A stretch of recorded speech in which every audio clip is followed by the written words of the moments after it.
اگر غور کیا جائے تو معلوم چلے گا کہ آج ہمارے مسلمان بھائیوں کے دلوں سے نماز کی محبت بہت کم پائی جاتی ہے، نماز کی محبت ختم ہو چکی ہے۔ آج لوگ نمازوں سے بہت زیادہ غافل اور دور دکھائی دیتے ہیں۔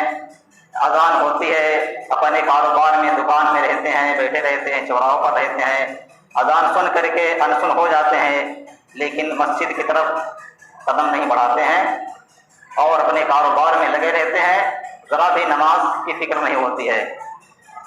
تو آئیے معلوم کرتے ہیں کہ اسلام میں کیا مقام ہے۔ لوگوں نے تو نماز بہت حقیر سمجھ رکھا ہے، بہت معمولی لوگوں نے سمجھ لیا ہے کہ نماز پڑھنے کا کیا مطلب ہے یا نماز پڑھنے کی کیا ضرورت ہے، نماز سے کیا فائدہ ملے گا۔ ابھی ہم دکان میں بیٹھے ہیں، کاروبار کر رہے ہیں اپنے، ابھی اگر ہم نماز پڑھنے چلے جائیں گے مسجد میں تو آدھا گھنٹہ 15-20 منٹ میری دکان بند ہو جائے گی، بہت سارے گراہک دکان سے لوٹ جائیں گے، میرا کام بند ہو جائے گا۔ اس لیے کون جائے نماز پڑھنے، اپنے کام میں لگے رہو۔ تو آج لوگوں کی نگاہ میں یا لوگوں کی نظر میں نماز کی اہمیت بہت کم پائی جاتی ہے، لوگ اس کو اہمیت نہیں دیتے ہیں۔ آئیے دیکھتے ہیں نبی صلی اللہ علیہ وسلم نے اور اللہ رب العالمین نے نماز کا کیا مقام بتایا ہے، نماز کی اہمیت کیا بتائی ہے۔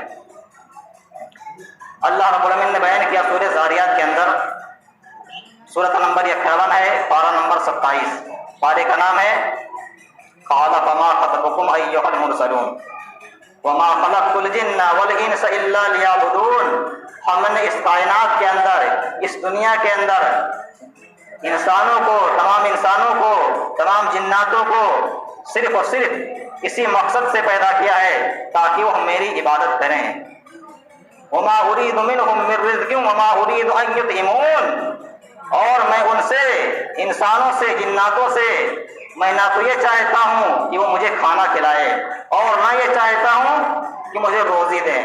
بس میرا مقصد جو ہے انسان کو یا جناتوں کو دنیا میں پیدا کرنے کا اصل مقصد میرا یہ ہے کہ وہ صرف اور صرف میری عبادت کریں۔ تو غور کیجئے کہ اللہ رب العالمین نے ان آیتوں کے اندر ہمارا مقصد کو بیان کیا ہے کہ انسان اس دنیا میں جو آیا ہے، اللہ رب العالمین نے انسان کو اس دنیا کے اندر جو بھیجا ہے، بھیجنے کا اصل مقصد کیا ہے؟ ایک اللہ کی عبادت کرنا، نماز پڑھنا۔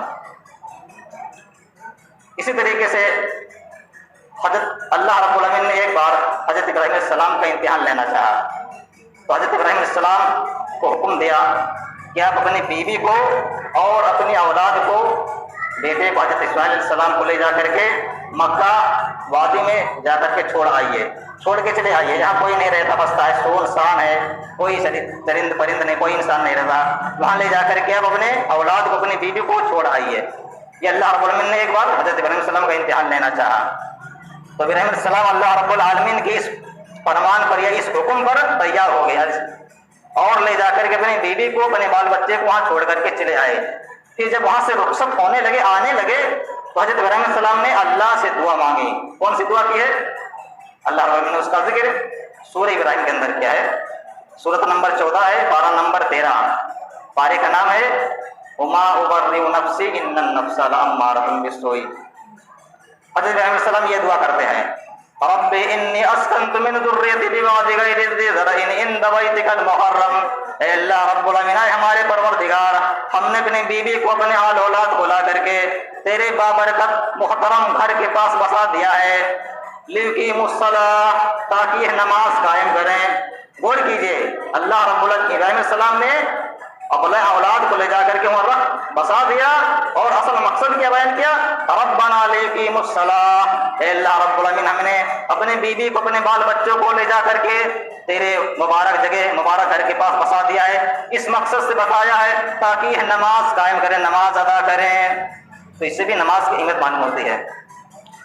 اسی طریقے سے نبی صلی اللہ علیہ وسلم نے حدیث میں بیان کیا، حضرت ابن عمر رضی اللہ عنہ کی حدیث ہے، متفق علیہ حدیث ہے، نبی صلی اللہ علیہ وسلم نے بیان کیا، بنی الاسلام علی خمس شہادۃ اللہ الہ الا اللہ، اسلام کی بنیاد 5 چیزوں پر قائم ہے۔ نمبر 1 شہادۃ اللہ الہ الا اللہ وان محمد رسول اللہ۔ پہلی بنیاد یہ ہے کہ انسان زبان سے اس بات کا اقرار کرے کہ اللہ رب العالمین کے سوا کوئی دوسرا حقیقی معبود نہیں ہے، کوئی دوسرا عبادت کے لائق نہیں ہے، اور نبی صلی اللہ علیہ وسلم اللہ رب العالمین کے رسول ہیں۔ وہ اقام الصلاۃ، اور دوسری چیز کیا ہے؟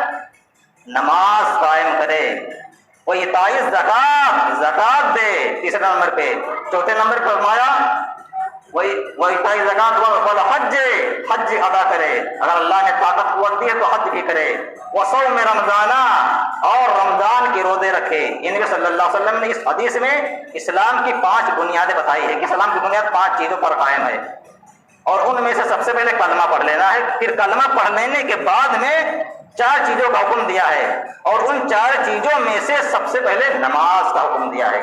اس سے بھی نماز کی اہمیت اور فضیلت معلوم ہوتی ہے۔ اسی طریقے سے نماز کی فضیلت کے تعلق سے ایک اس کی فضیلت یہ ہے کہ نماز کے علاوہ جتنی بھی عبادتیں ہیں تمام عبادتیں، ساری عبادتیں زمین کے اندر یا زمین پر فرض ہوئی ہیں، لیکن نماز ایک ایسی عبادت ہے کہ جب اللہ رب العالمین نے نماز کو فرض کرنا چاہا تو اللہ رب العالمین نے خود نبی صلی اللہ علیہ وسلم کو اپنے پاس آسمان پہ بلایا، اور وہاں نماز نبی صلی اللہ علیہ وسلم کو دیا، وہاں نماز فرض کی۔